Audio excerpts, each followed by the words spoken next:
Ada krisis di Kremlin. Orang dalam yang lebih tahu baru saja mengakui hal tak terpikirkan. Ada sesuatu yang sangat besar yang telah ambruk di Rusia dan tak bisa diperbaiki. Orang dalam tahu hal yang tidak diketahui Putin. Pemimpin Rusia terjebak perang yang tak bisa dimenangkan. Setiap hari perang Ukraina berlangsung adalah hari ketika Putin menjerumuskan negaranya semakin dalam ke lubang hitam keputusasaan. Putin tidak bisa mundur, tapi Rusia tak mampu berperang. Tidak ada jalan keluar karena Putin telah menciptakan Rusia yang tak bisa bertahan lama. Bagaimana Rusia bisa sampai di sini? Kami akan menjawab pertanyaan itu setelah membahas pendapat orang dalam tentang negara mereka. Para orang dalam mengungkapkan bencana di hadapan Putin. Anggaran Rusia tak lagi sanggup membiayai perang yang dimulai Putin. Perpecahan internal terjadi di Kremlin karena ekonom Kementerian Keuangan dan Bank Sentral Rusia memperingatkan invasi ke Ukraina akan membuat defisit anggaran negara membengkak tak terkendali. Defisit sudah tampak buruk bagi Rusia. Selama 4 bulan pertama tahun 2026, Kementerian Keuangan Rusia melaporkan bahwa defisit telah meningkat menjadi 5,8 triliun rubel, yang setara dengan sekitar 80,6 miliar dolar. Itu sudah buruk, tapi makin parah saat Anda tahu kementerian yang sama memproyeksikan defisit 3,7 triliun rubel untuk setahun penuh.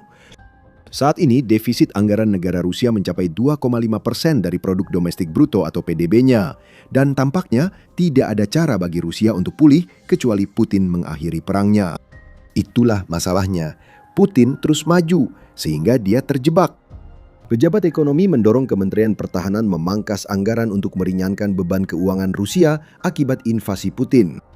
Media United 24 melaporkan bahwa dorongan ini mendapat perlawanan hingga Rusia terpaksa menurunkan proyeksi pertumbuhan ekonominya untuk tahun 2026 menjadi hanya 0,4%. Rusia sedang berada di ujung tanduk dan akan segera terpotong. Resesi mengancam saat stagnasi tiba.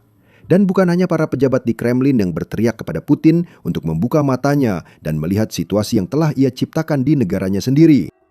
Para pemimpin bisnis juga memberi sinyal bahwa satu-satunya cara bagi Rusia untuk bisa kembali ke jalurnya adalah jika Putin mengakhiri perang. Seruan ini jarang disampaikan langsung, tapi sentimen para pemimpin bisnis Rusia bisa terlihat jika Anda cukup jeli. The New Voice of Ukraine melaporkan seorang eksekutif perusahaan senior mengatakan cukup melihat pasar saham untuk tahu pendapat pemimpin bisnis Rusia tentang invasi itu. Kenaikan dan antusiasme pasar saham Rusia usai kabar positif tentang pembicaraan damai Ukraina yang dimediasi Amerika Serikat menunjukkan jawaban sebenarnya, kata eksekutif itu. Pesannya jelas. Para pemikir ekonomi Rusia di dalam Kremlin ingin perang segera berakhir, atau setidaknya Putin melakukan pemotongan anggaran pertahanan untuk meringankan beban. Para otak terbesar Rusia juga menyerukan hal serupa melalui tindakan mereka saat menghadapi kenaikan pajak, investasi lesu, suku bunga 14,5%, dan tidak ada ide baru dari Kremlin. Dan apa jawaban Putin untuk semua ini? Dia ingin membelanjakan lebih banyak untuk perangnya. Setiap seruan yang disampaikan oleh mereka yang bisa melihat bencana yang menanti Rusia sedang ditentang oleh Kementerian Pertahanan Rusia. Jangan khawatir tentang rakyat atau para pelaku usaha, kata para pejabat militer saat mereka mengikuti perintah Putin. Cukup gelontorkan lebih banyak uang ke dalam perang yang tidak menghasilkan apa-apa. United 24 Media melaporkan Kementerian Pertahanan Rusia meminta pendanaan lebih karena berjuang menutupi kekurangan yang diperkirakan mencapai 3 triliun rubel atau sekitar 41,7 miliar dolar pada 2026. Kementerian itu juga menyebut ekonomi buatan Putin sebagai alasan mereka perlu lebih banyak dana. Kontrak militer kini mendominasi Rusia Putin.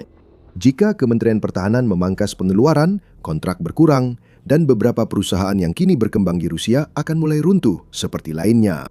Ini jebakan yang dibuat Putin untuk dirinya sendiri. Jika dia mundur dari perang, ekonomi Rusia mungkin bisa diselamatkan, tapi rasa malu atas kegagalan itu akan sangat melemahkan kekuasaannya hingga membuatnya lebih rentan. Namun jika dia terus melanjutkan perang dan mengalirkan lebih banyak uang ke kontrak militer, dia justru melumpuhkan Rusia demi sebuah pertempuran yang kini membuat Ukraina mengambil inisiatif saat kita semakin mendekati akhir paruh pertama tahun 2026. Keuntungan Rusia minim dan negara itu kehilangan wilayah di beberapa area. Dalam laporan tanggal 1 Juni, Institut Studi Perang atau ISW menyoroti masalah utama Putin. ISW mengamati bukti untuk menilai bahwa pasukan Rusia menguasai atau menyusup ke 40,64 km persegi antara Desember 2025 dan Mei 2026. Namun, menurut think tank itu, pasukan Rusia justru kehilangan 281,1 km persegi dalam periode yang sama jika hanya memperhitungkan wilayah yang mereka kuasai. Stagnasi di medan perang menyebabkan kematian tentara Rusia dalam jumlah rekor. Ukraina menyebut Rusia kehilangan lebih dari 35.000 tentara per bulan pada Maret dan April. Dengan angka korban harian yang berkisar sekitar 1.400 orang menjelang akhir Mei, kemungkinan kita akan melihat angka yang serupa atau bahkan lebih besar untuk bulan tersebut. Rusia telah mengorbankan semua tentara ini hanya untuk mendapatkan keuntungan minimal di wilayah timur Ukraina dan bahkan mengalami kerugian di wilayah selatan. Semua ini tidak dapat dipertahankan dari segi jumlah personel. Putin tak pernah peduli nyawa yang dikorbankan dalam perang ini. Yang perlu ia cemaskan justru dampak tindakannya pada Rusia demi mempertahankan perang. Semua orang tahu Putin terjebak perangkap. Namun pemimpin Rusia tetap memaksa dan kondisi Rusia kini sudah menunjukkan masa depan negara itu. Kami sudah membahas beberapa di antaranya, defisit anggaran naik, ekonomi stagnan. Para pejabat dan pemilik bisnis yang secara praktis memohon kepada Putin untuk menghentikan perangnya agar Rusia punya kesempatan untuk bertahan hidup. Saat ini, rencana Rusia tidak berjalan lancar. Ketika para pejabat menyusun anggaran negara untuk tahun 2026, mereka tahu akan muncul kekurangan dana antara 1,2 triliun hingga 1,5 triliun atau hingga 20,6 miliar dolar, yang sebagian besar disebabkan oleh pengeluaran militer. Kekurangan itu kini telah menjadi jurang menganga dan akan terus membesar seiring Putin mengorbankan lebih banyak tentara dan peralatan untuk perang. Putin mungkin yakin bisa mempertahankan ini lewat pertumbuhan sektor pertahanan Rusia, tapi dia tidak mampu. Juru bicara melaporkan sektor itu tidak lagi berkembang pesat seperti sebelumnya. Selama beberapa tahun pertama invasi, industri pertahanan negara Rusia tumbuh sekitar 30%. Itulah sebabnya Rusia tampak sehat secara ekonomi hingga akhir tahun 2024. Sekarang, sektor-sektor yang terkait dengan militer Rusia hanya diperkirakan akan mencatat pertumbuhan di kisaran 4% hingga 5%. Itu berarti mereka pada dasarnya sudah mencapai puncaknya dan setelah ini semuanya akan menurun. Dan ekspansi PDB 0,4% yang kami sebutkan sebelumnya itu seharusnya 1,3% sebelum Kementerian Ekonomi Rusia terpaksa menurunkannya. Dana kekayaan nasional Rusia sekarang 60% lebih rendah dari level sebelum Putin melancarkan invasinya.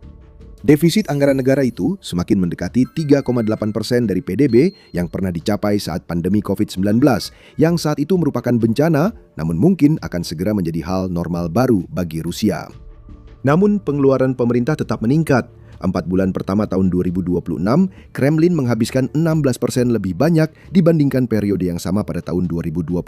Bahkan ketika gelembung ekonomi Rusia pecah, pengeluaran untuk pengadaan pemerintah naik sebesar 41% menurut laporan The Statesman. Ini adalah respons Putin. Biarkan rakyat Rusia berjuang, sedangkan dia mengejar warisan sebagai penakluk besar Rusia yang sebenarnya sudah sangat sulit diraih. Jadi, kita kembali ke pertanyaan awal, bagaimana Rusia bisa sampai ke titik ini? Pengeluaran militer Putin hanya sebagian dari penderitaan besar yang melanda ekonomi Rusia, yang tentunya juga terkait Ukraina. Ini juga melibatkan minyak Rusia, runtuhnya total sektor bisnis sipil yang selama bertahun-tahun telah terbebani oleh perang, serta kemerosotan menuju stagnasi yang saat ini merugikan warga sipil Rusia dan akan menghancurkan cara hidup mereka di masa depan. Mari mulai dari masalah minyak Rusia. Ukraina berperan besar membawa Rusia ke jurang kehancuran ekonomi. Ketika Putin menginvasi Ukraina, dia percaya bahwa negara itu sama sekali tidak akan menjadi ancaman bagi Rusia. Bahkan jika Ukraina bisa mempertahankan diri, yang segera mereka tunjukkan bahwa mereka mampu, Ukraina tidak memiliki jenis senjata jarak jauh yang dibutuhkan untuk melukai Rusia di dalam negeri mereka sendiri. Selama beberapa tahun, Putin benar. Selain serangan sesekali dengan senjata jarak jauh buatan Barat, sebagian besar pertempuran tetap di Ukraina.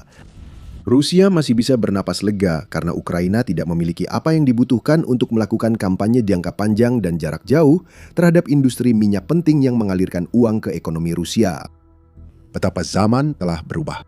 Sekarang tahun 2026 kita sudah lebih dari 4 tahun terjebak dalam operasi militer khusus yang awalnya direncanakan hanya beberapa hari. Ukraina kini menjadi salah satu negara militer terkuat di Eropa dan dalam 4 tahun terakhir telah mengembangkan drone kuat yang mampu menyerang jauh ke wilayah Rusia. Seperti yang sering terjadi selama invasinya, Putin sangat meremehkan kemampuan Ukraina. Sekarang Rusia menanggung akibatnya ketika Ukraina melancarkan kampanye untuk memutus sumber ekonomi utama yang telah memungkinkan Rusia mempertahankan perang Putin selama ini. Media United 24 mengungkapkannya dalam laporan 1 Juni. Militer Ukraina telah berhasil menyerang 15 kilang minyak Rusia sejak awal tahun 2026, dengan banyak dari kilang tersebut menjadi korban serangan berulang oleh senjata jarak jauh yang tidak pernah dibayangkan Putin akan dikembangkan oleh Ukraina. Melalui serangan-serangan ini, Ukraina telah berhasil menetralkan hampir 40% dari seluruh kapasitas penyulingan Rusia hingga akhir Mei. Itu sangat penting. Dengan penyulingan, Rusia mengubah minyak mentah jadi puluhan produk, terutama bensin, solar, dan bahan bakar penerbangan untuk militer, serta bernilai tinggi saat diekspor.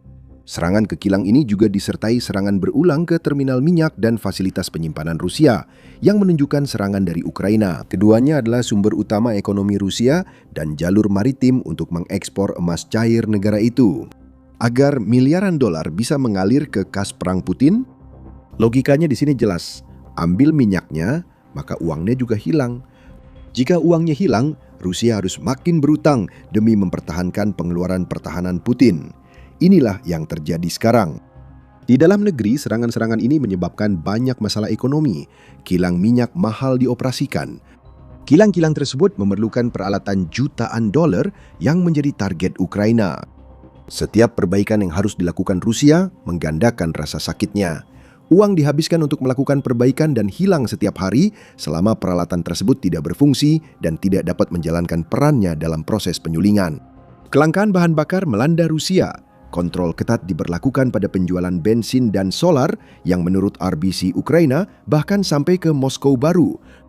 Di Crimea yang diduduki, warga sudah dibatasi hanya boleh membeli 20 liter bahan bakar per orang. Dampak berantai pada bisnis Rusia sangat signifikan. SPABU meraup pendapatan lebih sedikit. Industri yang bergantung pada bahan bakar seperti transportasi dan sipil harus mengurangi operasional hingga situasi membaik. Bahkan hal sederhana seperti warga sipil yang tidak bisa bepergian untuk bekerja pun berdampak pada ekonomi Rusia. Akibatnya, bisnis sipil di Rusia mengalami kesulitan.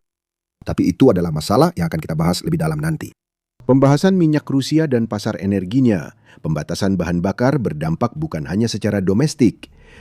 Ekspor sudah mulai terdampak. Rusia telah melarang ekspor bahan bakar penerbangan hingga 30 November yang merupakan akibat langsung dari serangan Ukraina terhadap kilang dan infrastruktur energi. Kita melihat hal serupa terjadi pada bensin. Pada 2 April, Interfax melaporkan Kremlin memperluas larangan ekspor bensin ke produsen bahan bakar, selain larangan sebelumnya untuk non-produsen. Pembatasan itu berlaku sampai akhir Juli dan kemungkinan diperpanjang jika Ukraina terus menyerang energi. Spoiler, Ukraina akan tetap menjaga temponya. Ketidakmampuan mengekspor bahan bakar sangat melumpuhkan Rusia, apalagi operasi amarah epik membuat harga minyak dan produk turunannya naik. Seharusnya ini menjadi waktu bagi Rusia untuk mengambil keuntungan selagi ada kesempatan. Tetapi seperti yang diungkapkan oleh Wakil Perdana Menteri Alexander Novak, hal itu sama sekali tidak terjadi. Saat ini terjadi kekurangan produk minyak bumi di pasar global, sehingga harganya naik jauh di atas harga minyak mentah. Orang umumnya fokus pada harga minyak mentah, padahal harga produk minyak bumi justru mencetak rekor. Aktivitas penyulingan menurun akibat kekurangan minyak. Negara yang bergantung pada pasokan minyak dan menyuling di dalam negeri seperti Tiongkok telah melarang ekspor, kata Novak setelah Rusia melarang ekspor bensin. Novak sedang mencari alasan. Ini juga bisa dianggap sebagai pesan tersembunyi pejabat Rusia lain kepada Putin agar perang Ukraina diakhiri. Rusia bisa meraup miliaran jika bahan bakarnya tak digunakan untuk invasi Ukraina, tapi kenyataannya tidak bisa.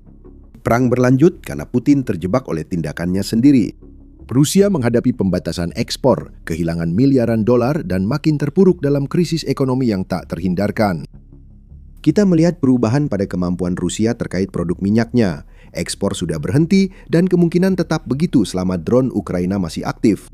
Semua ini sangat berdampak secara finansial. Sebelum membahas lebih jauh, ini The Military Show, masih banyak topik lain yang akan dibahas di sini.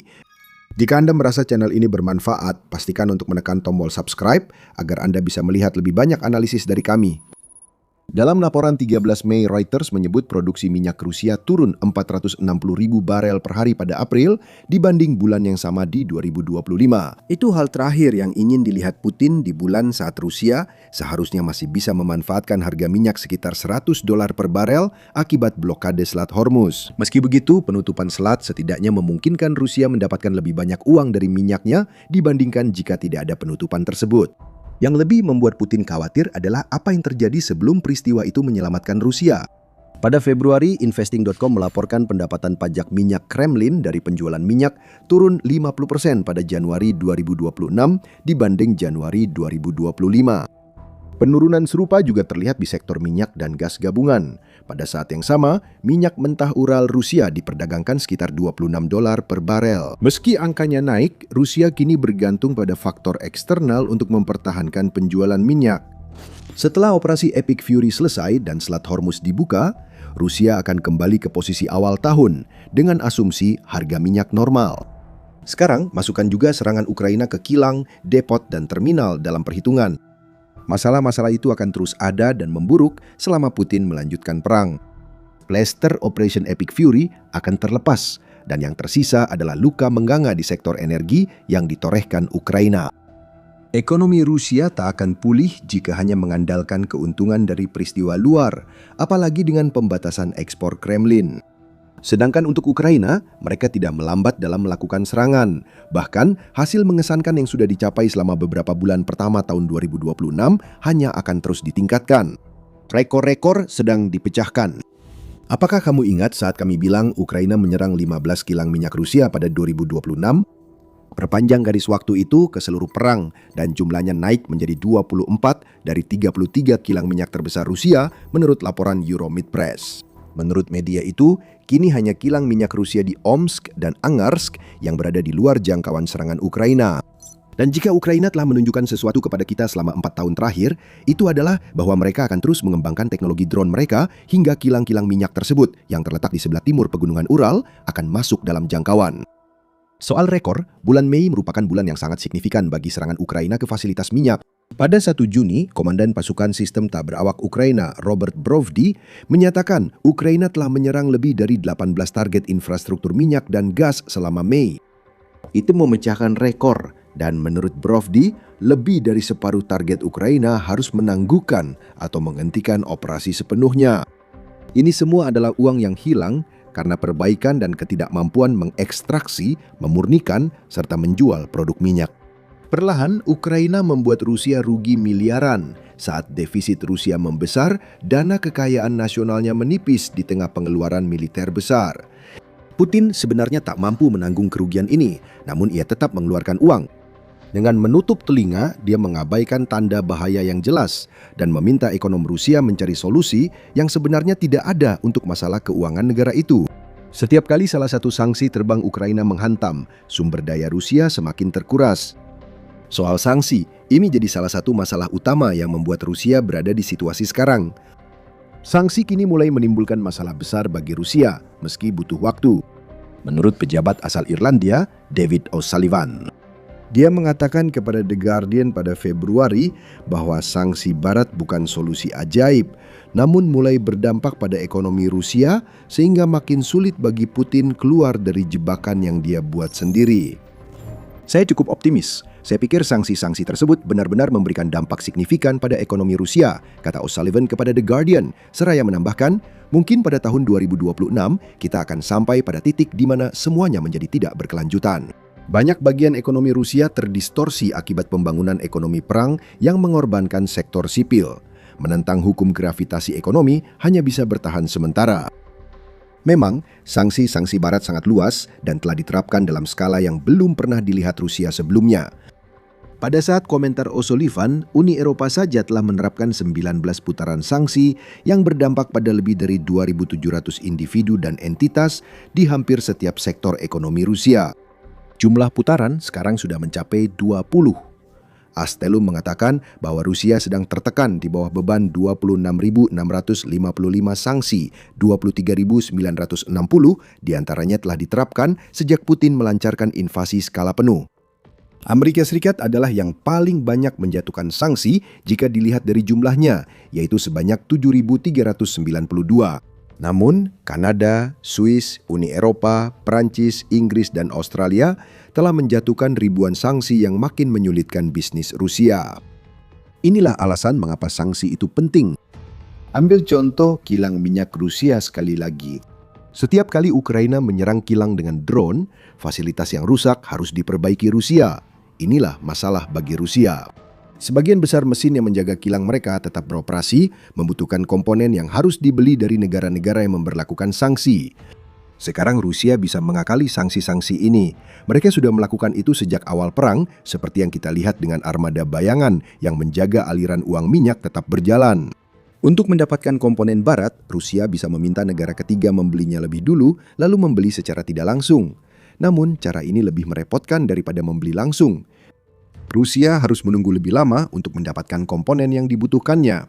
Rusia juga harus membayar apa yang bisa kita sebut sebagai komisi perantara di atas harga komponen tersebut untuk memberi insentif kepada negara ketiga agar membantu Rusia mengakali sanksi. Kilang-kilang tetap tidak beroperasi lebih lama dan Rusia menghabiskan lebih banyak uang lagi. Ini gambaran kecil masalah yang memengaruhi semua perusahaan Rusia yang disangsi Barat. Dalam jangka panjang, masalah ini membuat Rusia kehilangan miliaran dolar dan dampaknya kini mulai terasa. Presiden Komisi Eropa Ursula von der Leyen setuju dengan O'Sullivan bahwa masalah sanksi akhirnya mulai berdampak pada Putin. Sanksi-sanksi itu berdampak menyakitkan pada ekonomi Rusia, lapor Euronews mengutip von der Leyen pada 8 Mei. Dia menambahkan, konsekuensi dari perang pilihan Rusia sedang dibayar dari kantong rakyat. Ingat orang-orang itu. Semuanya akan kembali pada mereka. Menggabungkan serangan ke infrastruktur energi Ukraina dan sanksi menciptakan mimpi buruk bagi Putin. Ia kembali jatuh ke perangkap itu. Sanksi tidak akan hilang dalam waktu dekat. Satu-satunya kemungkinan hal itu terjadi adalah jika perang berakhir dan Putin tidak akan menghentikan perang itu.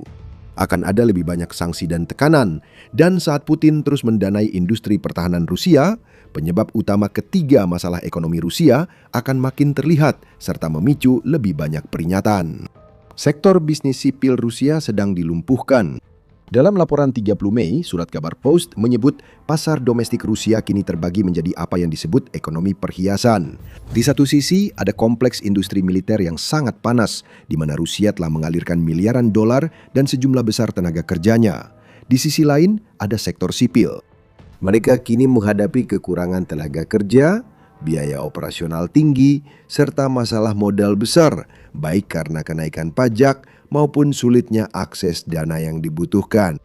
Statistik membuktikan semua ini. Kyiv Post melaporkan bahwa Pusat Analisis Makroekonomi dan Peramalan Jangka Pendek telah mengungkapkan bahwa dalam 3 bulan terakhir, aset beracun dan bermasalah di sektor perbankan Rusia telah melebihi ambang krisis yang diakui secara internasional sebesar 10%. Organisasi itu pro-Kremlin. Artinya, makin banyak orang dalam yang berusaha menyadarkan Putin atas masalah yang ia buat. Perusahaan non-militer di dalam Rusia melaporkan kerugian sebesar 7,5 triliun rubel atau sekitar 103 miliar dolar antara Januari dan November 2025. Kerugian tersebut tersebar di 18.200 perusahaan yang merupakan jumlah tertinggi bisnis Rusia yang melaporkan kerugian sejak pandemi. Sektor manufaktur, pertambangan, dan grosir adalah yang paling terdampak, dan kerugian ini bahkan lebih besar daripada defisit anggaran negara yang diproyeksikan yang saat ini dimiliki Rusia. Ini hitung-hitungan yang tidak masuk akal. Bisnis di Rusia merugi. Itu berarti ada lebih sedikit pendapatan yang bisa dipajati Kremlin yang memperburuk masalah anggaran yang semakin parah karena penolakan keras Putin untuk melihat solusi apapun terhadap krisis yang ia ciptakan selain melanjutkan perang. Penurunan di antara bisnis sektor sipil Rusia terus berlanjut hingga tahun 2026. Dalam laporan tanggal 19 Mei, Internews mengungkapkan bahwa 68,7% bisnis mikro, kecil, dan menengah di Rusia melaporkan bahwa pendapatan mereka menurun pada awal tahun 2026. Sekitar 31% pemilik usaha kecil di Rusia mempertimbangkan untuk menutup usahanya pada kuartal pertama tahun ini, persentase tertinggi sejak invasi Putin ke Ukraina. Bisnis-bisnis tersebut menghadapi kenaikan PPN sebesar 2%, dengan suku bunga 14,5%, dan inflasi tinggi yang telah disebutkan sebelumnya. Kembali ke perbankan, 60 bank di Rusia mengalami kerugian pada Maret 2026, sekitar 20% dari seluruh sektor perbankan negara itu. Dan sekali lagi, ini adalah angka terburuk di Rusia sejak tahun 2022. Putin menciptakan masalah yang terus bertambah. Semakin banyak dana untuk industri militer yang stagnan, makin banyak sektor sipil Rusia yang dikorbankan.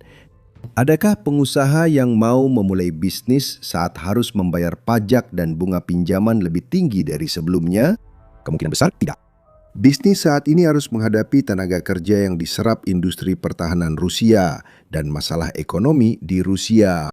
Akhirnya, bisnis-bisnis ini kurang produktif. Sebagian besar bisnis yang mengekspor produk atau jasa menghasilkan pendapatan yang lebih sedikit dibandingkan sebelumnya, yang hanya memperburuk masalah bagi Putin. Dia sudah melihat sektor energi Rusia mengalami pukulan berat. Saat bisnis sipil kesulitan seperti sekarang, mereka tidak bisa menutupi kekurangan itu. Mereka juga tercekik dan dampaknya terlihat jelas oleh semua. Forbes melaporkan pada 9 Mei bahwa seperempat pasar obligasi Rusia terancam gagal bayar karena banyak bisnis yang dulu meminjam dengan bunga rendah kini harus membiayai ulang dengan bunga jauh lebih tinggi. Laporan menyebutkan tunggakan tagihan komersial di Rusia mencapai 109 miliar dolar pada Januari. Situasinya seperti rumah kartu yang nyaris runtuh. Jika tagihan tidak dibayar, bank juga kesulitan. Jika bank-bank runtuh, Rusia akan kehilangan lembaga keuangan yang berusaha menjaga semuanya tetap berjalan, yang akan menjadi bencana lain bagi negara yang sudah terpuruk secara ekonomi. Belum lagi rakyat Rusia. Pada akhirnya, semua penderitaan ekonomi yang diciptakan oleh Putin dengan menjerumuskan dirinya sendiri ke dalam perangkap yang disebut operasi militer khusus ini ditanggung oleh rakyat Rusia sehari-hari. Ancaman resesi membayangi Rusia saat Putin menghancurkan sektor sipil negaranya demi mempertahankan perangnya. Stagnasi sudah tiba. PDB Rusia hanya tumbuh 1% pada tahun 2025 dan prediksi untuk tahun 2026 yang sudah kami bagikan bahkan lebih rendah lagi. Menurut Suara Baru Ukraina, indikator utama komposit yang menandakan masuknya ekonomi Rusia ke dalam resesi telah berada di atas 0,44 sejak November 2025. Ambang batas kritisnya adalah 0,12. Resesi akan datang dan tidak ada pemulihan cepat yang terlihat.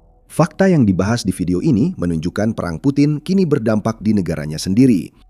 Rakyat Rusia menanggung beban dengan Telegraph melaporkan oposisi makin kuat seiring dampak ekonomi perang Putin makin tak tertahankan.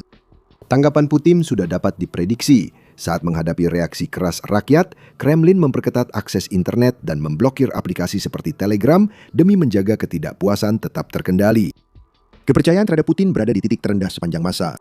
Lembaga survei yang terkait dengan Kremlin, VTSIOM, mengatakan bahwa tingkat kepercayaan mencapai titik terendah selama masa perang, yaitu 71% pada bulan April. Dan Levada Center mengatakan pada bulan Maret bahwa 67% warga Rusia kini ingin Putin bergerak menuju negosiasi damai.